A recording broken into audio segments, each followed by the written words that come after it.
Hello दोस्तों, कैसे हैं आप सभी। आई होप कि आप लोग अच्छे होंगे। दोस्तों, आज की ये जो सीरीज़ है ये फर्स्ट सीरीज़ है और यहाँ से हम लोग की सीडीपी की स्टार्टिंग होगी, यानी यूपी टेट सीडीपी बाल विकास जो आपका सब्जेक्ट है, यहाँ से फर्स्ट सीरीज हम लोग स्टार्ट कर रहे हैं और डेली हम इसे सीरियल वाइज करते जाएंगे। तो दोस्तों, जो आपका यूपी टेट में 2011 से 2022 तक के जितने भी क्वेश्चन आपके पूछे गए हैं उन सारे क्वेश्चन को हम सॉल्व करेंगे और उससे रिलेटेड जो भी अदर आपका क्वेश्चन बनता है, जो उससे रिलेटेड जो पॉइंट्स अलग होंगे, जो टॉपिक होंगे, उन सब पर हम लोग वो सारे क्वेश्चन देखेंगे ताकि एग्ज़ाम में उससे रिलेटेड अगर आपको नया क्वेश्चन देखने को मिले तो आपको वो नया ना लगे, ऐसा लगे कि हाँ मैंने ये चीज़ें पढ़ी हैं।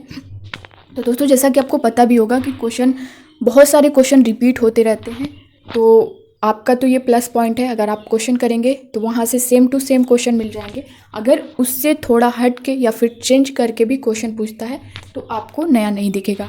तो दोस्तों, बने रहिएगा इस चैनल के साथ, विजडम मास्टर चैनल के साथ। तो जो लोग नए हो चैनल पर सब्सक्राइब कर लें। और दोस्तों, वीडियो आप लोग पूरा देखिएगा। देखने के बाद आप लोग को कैसा लगता है ये आप लोग अपना फीडबैक कमेंट बॉक्स में कमेंट करके ज़रूर दीजिएगा। तो दोस्तों, स्टार्ट करते हैं। आज का पहला क्वेश्चन आप स्क्रीन पर देख पा रहे होंगे। निम्न कक्षाओं में शिक्षण की खेल विधि आधारित है। ऑप्शन ए है शारीरिक शिक्षा कार्यक्रमों के सिद्धांत पर, बी है शिक्षण की विधियों के सिद्धांत पर, सी है विकास एवं वृद्धि के मनोवैज्ञानिक सिद्धांत पर, डी है शिक्षण के सामाजिक सिद्धांतों पर। तो दोस्तों, जैसा कि क्वेश्चन को आप लोग समझ पा रहे होंगे, निम्न कक्षाओं में शिक्षण की खेल विधि आधारित है। ये किस पर आधारित है ये हमें आंसर करना है। ए है शारीरिक शिक्षा कार्यक्रमों के सिद्धांत पर, बी है शिक्षण की विधि के सिद्धांत पर, सी है विकास एवं वृद्धि के मनोवैज्ञानिक सिद्धांत पर, डी है शिक्षण के सामाजिक सिद्धांतों पर। तो दोस्तों, इसका आंसर आप लोग करिए क्वेश्चन नंबर फर्स्ट का। कक्षाओं में शिक्षण की खेल विधि किस पर आधारित है? तो दोस्तों, ये विकास एवं वृद्धि के मनोवैज्ञानिक सिद्धांत पर आधारित है, यानी ऑप्शन सी जो है ये हमारा करेक्ट होगा। दोस्तों, प्राथमिक स्तर पर जैसा कि आपको पता ही होगा, बच्चे जो होते हैं वो छोटे होते हैं, तो बालकों को जो शिक्षा प्रदान करने के साथ ये भी ज़रूरी होता है कि उनकी शारीरिक वृद्धि और विकास पर ध्यान दिया जाए। ठीक है, तो ये जो विकास एवं वृद्धि के मनोवैज्ञानिक सिद्धांत पर खेल विधि, ठीक है, तो ये आपका ऑप्शन सी जो है वो पूरी तरह से करेक्ट हो जाएगा। अगला क्वेश्चन देखेंगे। डिसलेक्सिया संबंधित है। डिसलेक्सिया संबंधित है, ये किससे संबंधित है ये आपको बताना है। ऑप्शन ए है मानसिक विकार से, बी है गणितीय विकार से, सी है पठन विकार से, डी है व्यवहारिक विकार से। तो दोस्तों, डिसलेक्सिया किससे संबंधित है ये आंसर करना है। आप लोग अपने आंसर करिए। तो दोस्तों, डिसलेक्सिया जो है ये किससे संबंधित है? तो ये पठन विकार से है। तो हमारा सी ऑप्शन जो है ये पूरी तरह से करेक्ट हो जाएगा। अब इस पर जो है हम लोग थोड़ा डिटेल में इस चीज़ को देखेंगे। आप यहाँ स्क्रीन पर देख पा रहे होंगे और ये मोस्ट इंपॉर्टेंट है दोस्तों। यहाँ से क्वेश्चन बनता है डिसलेक्सिया, डिस्ग्राफिया, डिस्कैल्कुलिया, डिस्प्रेक्सिया। तो मोस्ट जो यही होता है, डिस्कैल्कुलिया, डिस्ग्राफिया, डिसलेक्सिया, ये तीनों ज़्यादातर पूछे जाते हैं, तो आप इसे नोट कर लेना। दोस्तों, गणना में अक्षमता, गणना करने में बच्चा अगर उसको प्रॉब्लम आ रही है तो ये डिस्कैल्कुलिया बोला जाता है। लिखने में अक्षमता, बच्चे को लिखने में प्रॉब्लम हो रही है तो ये डिस्ग्राफिया में आता है। प्रयोग या अभ्यास करने में अक्षमता, ये डिस्प्रेक्सिया आता है। पढ़ने में अक्षमता, बच्चा पढ़ने में कोई गलती कर रहा है, अक्षरों को पहचानने में उसको कठिनाई हो रही है, तो ये किस में आएगा? डिसलेक्सिया में। तो हमारा जो करेक्ट आंसर यहाँ पे आप लोगों ने देखा होगा, ये पठन विकार से संबंधित है, जिसमें बच्चे को पढ़ने में, अक्षरों को पहचानने में कठिनता होती है। ठीक है, अगला क्वेश्चन अब हम देखेंगे। विशेष रूप से जरूरतमंद बच्चों की शिक्षा का प्रबंध होना चाहिए। ऑप्शन ए है दूसरे सामान्य बच्चों के साथ, बी है विशेष विद्यालयों में विशेष बच्चों के लिए विकसित विधियों द्वारा, सी है विशेष विद्यालयों में, डी है विशेष विद्यालयों में विशेष शिक्षकों द्वारा। तो दोस्तों, इसका आंसर आप लोग करिए जिन लोगों को भी आंसर पता हो। विशेष रूप से जरूरतमंद बच्चों की शिक्षा का प्रबंध होना चाहिए। दूसरे सामान्य बच्चों के साथ, हाँ दोस्तों, ये जो है आपका करेक्ट आंसर होगा, दूसरे सामान्य बच्चों के साथ। विशेष विद्यालयों में विशेष बच्चों के लिए विकसित विधियों द्वारा, ये नहीं होगा। विशेष विद्यालयों में नहीं होगा। विशेष विद्यालयों में विशेष शिक्षकों द्वारा, ये नहीं होगा। दोस्तों, आपका जो करेक्ट आंसर होगा, दूसरे सामान्य बच्चों के साथ शिक्षा का प्रबंध होना चाहिए, ताकि अपनी आवश्यकताओं या ज़रूरतों की पूर्ति के साथ साथ वे सामान्य बच्चों के क्रियाकलापों से भी प्रभावित होते रहें। तो इस तरह से ये ऑप्शन ए जो है आपका करेक्ट हो जाएगा। अगला क्वेश्चन देखेंगे। अधिगम के प्रक्रम में अभिप्रेरणा है। ऑप्शन ए है सीखने वालों की स्मृति को तेज बनाता है, बी है पुराने अधिगम से नए अधिगम को विभेदित करता है। सी है एक दिशीय रूप से सोचने में सीखने वालों को प्रस्तुत करता है। डी है नए सीखने वालों में अधिगम के लिए रुचि का सृजन करता है। दोस्तों यहाँ पे थोड़ा सा आपका कट गया है, नए सीखने वालों में अधिगम के लिए रुचि का सृजन करता है, यहाँ पे आगे होगा सृजन करता है। तो इसमें करेक्ट आंसर क्या होगा ये आपको बताना है। अधिगम के प्रक्रम में अभिप्रेरणा सीखने वालों की स्मृति को तेज बनाता है, नहीं। पुराने अधिगम से नए अधिगम को विभेदित करता है, ये भी नहीं है। एक दिशीय रूप से सोचने में सीखने वालों को प्रस्तुत करता है, ये भी नहीं होगा। नए सीखने वालों में अधिगम के लिए रुचि का सृजन करता है, यानी डी ऑप्शन जो है ये करेक्ट होगा। दोस्तों यहाँ पे थोड़ा सा जो वर्ड है रुचि का सृजन करता है, ये आपका यहाँ पे प्रिंट नहीं हुआ है, आप लोग इसे देख लीजिएगा, ठीक है। अगला क्वेश्चन हम लोग देखेंगे। कक्षा 5 के न्यून दृष्टि वाले बच्चों को ऑप्शन ए है निम्न स्तर के कार्य के लिए माफ़ करना उचित है। बी है उसके दैनिक कार्य में उसके माता पिता तथा मित्रों को सहायता करनी चाहिए। सी है कक्षा में सामान्य रूप से बर्ताव करना चाहिए एवं ऑडियो सीडी के जरिए सहायता प्रदान करनी चाहिए। डी है कक्षा में विशेष बर्ताव करना चाहिए। तो दोस्तों जैसा कि आप लोग क्वेश्चन को समझ पा रहे होंगे, कक्षा 5 के न्यून दृष्टि वाले बच्चे को क्या है, देखने में प्रॉब्लम हो रही है, तो उसके लिए कौन सा ऑप्शन करेक्ट होगा ये आपको बताना है। निम्न स्तर के कार्य के लिए माफ़ करना उचित है, ये आपका बेस्ट आंसर नहीं होगा। उसके दैनिक कार्य में उसके माता पिता तथा मित्रों को सहायता करनी चाहिए, ये भी नहीं होगा। सी है कक्षा में सामान्य रूप से बर्ताव करना चाहिए एवं ऑडियो सीडी के जरिए सहायता प्रदान करनी चाहिए, ये दोस्तों आपका करेक्ट होगा। क्योंकि बच्चे को जब देखने में प्रॉब्लम हो रही है तो आप उसे ऑडियो सीडी के जरिए उसे सहायता प्रदान करेंगे तो वो बेस्ट होगा। ये जो है उनके अधिगम को बढ़ाने के लिए श्रव्य शिक्षण सामग्री का प्रयोग करना ही चाहिए, तो ये ऑडियो सीडी आपका करेक्ट आंसर होगा। नेक्स्ट क्वेश्चन देखेंगे। श्यामपट्ट को शिक्षण सामग्री के किस समूह के अंतर्गत किया जा सकता है? श्यामपट्ट को शिक्षण सामग्री के किस समूह के अंतर्गत किया जा सकता है, ये आपको आंसर करना है। ऑप्शन ए है श्रव्य साधन, बी है दृश्य साधन, सी है दृश्य श्रव्य साधन, डी है इनमें से कोई नहीं। तो इसका आंसर आप लोग करिए।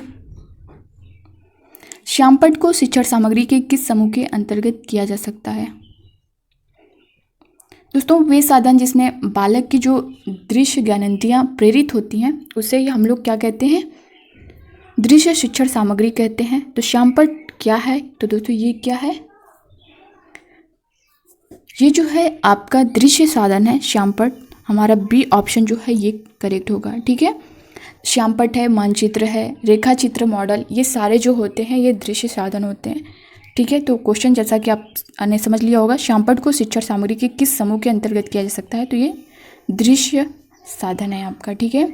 श्यामपट्ट, मानचित्र, मॉडल, रेखा चित्र, ये सारे जो है दृश्य साधन में आते हैं। अगला क्वेश्चन देखेंगे। निम्न में से कौन शिक्षण कुशलता से संबंधित है? ऑप्शन ए है श्यामपट्ट पर लिखना, बी है प्रश्नों को हल करना, सी है प्रश्न पूछना, डी है उपरोक्त सभी। निम्न में से कौन शिक्षण कुशलता से संबंधित है, ये आंसर आप लोगों को करना है। शिक्षण कुशलता से संबंधित श्यामपट्ट पर लिखना ये भी आपका है, प्रश्नों को हल करना ये भी है, प्रश्न पूछना ये भी है। तो दोस्तों हमारा जो करेक्ट आंसर होगा ऑप्शन डी होगा, उपरोक्त सभी, ये आपका करेक्ट आंसर होगा। ये श्यामपट्ट कौशल होता है दोस्तों, प्रश्न कौशल होता है, स्पष्टीकरण कौशल होता है, प्रतिपुष्टि कौशल होता है, ये सब शिक्षण कार्य को प्रभावी बनाने के लिए आवश्यक होते हैं। तो ऑप्शन डी जो है ये हमारा करेक्ट होगा। दोस्तों ये सारे जो क्वेश्चन हैं ये आपके एग्जाम में पूछे गए हैं, 2011 में ये सारे क्वेश्चन पूछे गए हैं और आज के इस सीरीज़ में हम लोग 10 क्वेश्चन लेंगे। जैसा कि आपको पता है कि 30 क्वेश्चन आपका हर सब्जेक्ट में आता है। यहाँ पे मैं थोड़ा सा आप सभी को बता दूँ कि यूपी टेट जो आप एग्ज़ाम देने जा रहे हैं उसमें आपका 5 सब्जेक्ट है, जैसा कि आपको पता ही होगा। बाल विकास यानी CDP जिसको बोलते हैं, हिंदी है आपका, और आपका EVS है, मैथ है, और अगर हम जो लैंग्वेज की बात करें तो उर्दू, संस्कृत और इंग्लिश में से तीनों में से आपको एक लेना होता है। तो आपका जो सब्जेक्ट अच्छा हो, जिसमें आप अपना बेस्ट दे पाओ, वो सब्जेक्ट आप लोग चूज़ करिएगा। और जो 5 सब्जेक्ट आपके हैं वो 30 क्वेश्चन होता है, 30 नंबर के होते हैं, टोटल 150 नंबर का आपका पेपर होता है। तो दोस्तों ये CDP हम लोग जो क्वेश्चन हम लोग कर रहे हैं ये 2011 में आपके ये सारे क्वेश्चन पूछे गए हैं और आज की सीरीज में मैंने 10 क्वेश्चन लिया है। तो 10 क्वेश्चन जो सेकेंड इसका पार्ट है हम लोग कल देखेंगे 11 से 20 तक, और नेक्स्ट में हम लोग देखेंगे 21 से 30 तक, यानी 10-10 क्वेश्चन हम लोग लेंगे। अगर आप लोग बोलेंगे तो मैं क्वेश्चन और बढ़ा दूंगी, ठीक है। फिलहाल मैंने 10 क्वेश्चन आज की सीरीज में लिया है। अगला क्वेश्चन अब देखते हैं। कक्षा में जो विद्यार्थी प्रश्न पूछते हैं उन्हें ऑप्शन ए है कक्षा के बाद शिक्षक से मिलने की सलाह दी जाए, बी है कक्षा चर्चा में भाग लेने के लिए प्रोत्साहित किया जाना चाहिए, सी है लगातार प्रश्न पूछने के लिए प्रोत्साहित करना चाहिए, डी है स्वतंत्र रूप से उत्तर ढूंढने के लिए प्रोत्साहित करना चाहिए।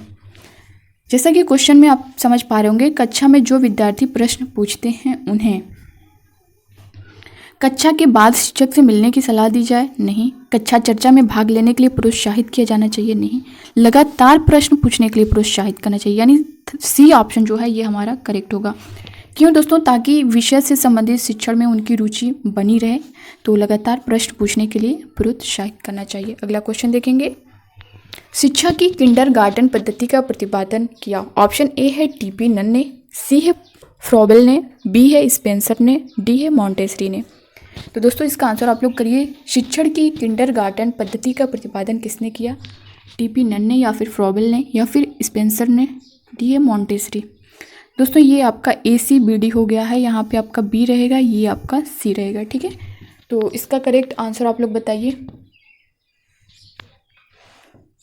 शिक्षा की किंडरगार्टन पद्धति का प्रतिपादन किसने किया? तो दोस्तों ये किसने किया है? फ्रॉबेल ने किया है, ठीक है। किंडरगार्टन पद्धति का प्रतिपादन फ्रॉबेल ने किया। दोस्तों ये सारे क्वेश्चन मोस्ट इंपॉर्टेंट है।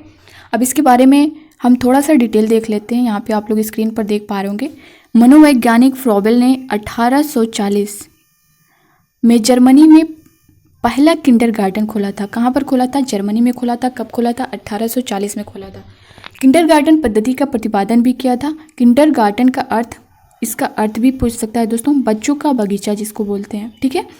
फ्रॉबेल के अनुसार बच्चे उद्यान में स्थित नर्सरी की तरह होते हैं। जैसे नर्सरी की अच्छी तरह से देखभाल से छोटे पौधे स्वस्थ वृक्ष बनते हैं, उसी तरह बच्चों की देखभाल से उनका मानसिक एवं शारीरिक स्वास्थ्य का विकास होता है। तो दोस्तों किंडरगार्टन फ्रॉबेल से रिलेटेड ये जो क्वेश्चन यहाँ से जितना बन सकता है यहाँ पे आप देख लेंगे तो ये आपके, जैसे कि 1840 में जर्मनी में पहला किंडरगार्टन खोला गया था, ठीक है। मतलब कौन खोला था? फ्रॉबेल ने, ठीक है।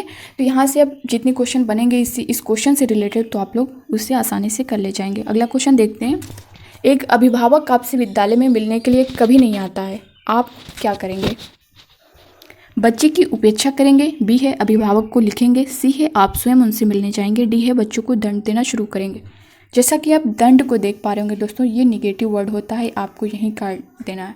दंड है, केवल है, ये सारी चीज़ें अगर बच्चों को आप कहीं से भी निगेटिव नहीं लेना है, आपको पॉजिटिव आंसर करना है, तो आपका ये आंसर तो यहीं कट गया। अब आप 3 में से बताइए, बच्चे की उपेक्षा करेंगे, अभिभावक को लिखेंगे, या फिर आप स्वयं उनसे मिलने जाएंगे।